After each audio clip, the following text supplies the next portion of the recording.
Globalement, il faut avoir de force de caractère. On va pas dire que je suis handicapée, je suis différente. C'est différent, parce que c'est invisible. Je suis née, quelque part sourde.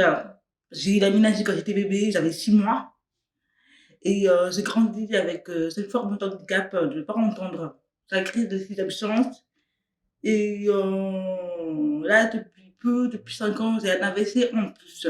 Donc j'ai des petits séquelles, au niveau cérébral.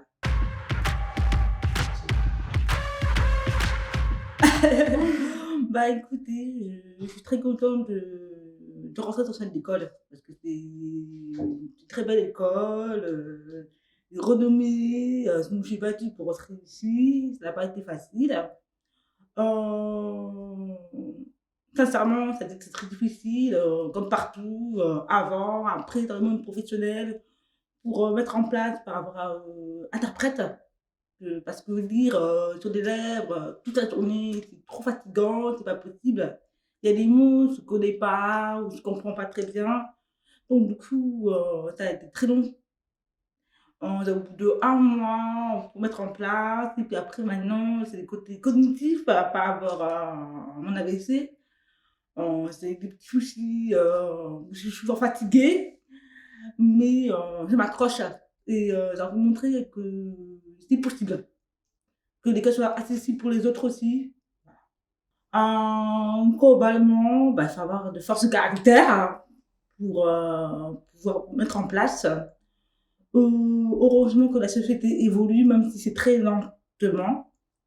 Avant, écoutez, c'était très difficile. Quand j'étais petite, en primaire, ça allait, au collège, ça devenait très compliqué et heureusement, j'avais des professeurs de soir travailler, le soir, après les cours pour éviter d'être en retard et en plus, même si je suis sourde, je parle parce que depuis toute petite, depuis la maternelle, je vais chez l'orthophoniste. J'ai 38 ans et je vais toujours encore, 2 fois par semaine. Donc c'est beaucoup de boulot et ça fatigue beaucoup, mais je suis motivée pour montrer à tout le monde qu'on est capable de réussir. Ah! C'est le même combat. C'est le même combat parce que actuellement, les gens n'ont plus le temps d'être bienveillantes et on est dans une société de consommation où ils courent après l'argent, ils oublient les côtés humains.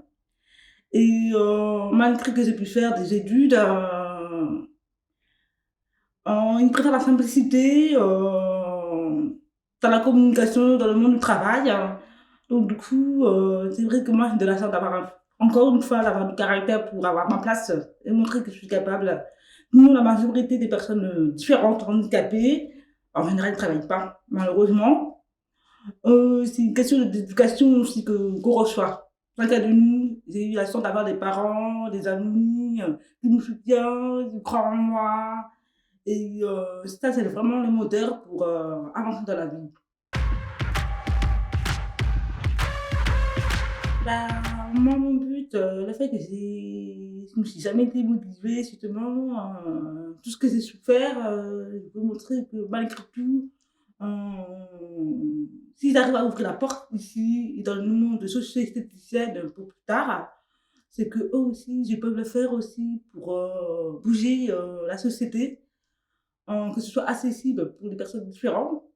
Parce que des socio-esthéticiennes entendants, ils vont s'occuper que pour les personnes entendants, il n'y en a pas pour les gens différents.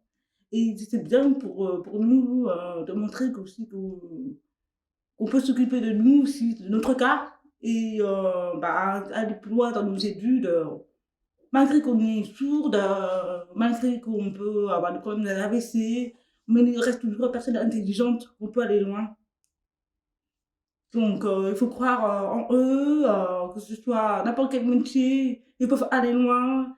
Et même si c'est pas maintenant que la société change, plus tard ça peut y arriver avec la nouvelle génération.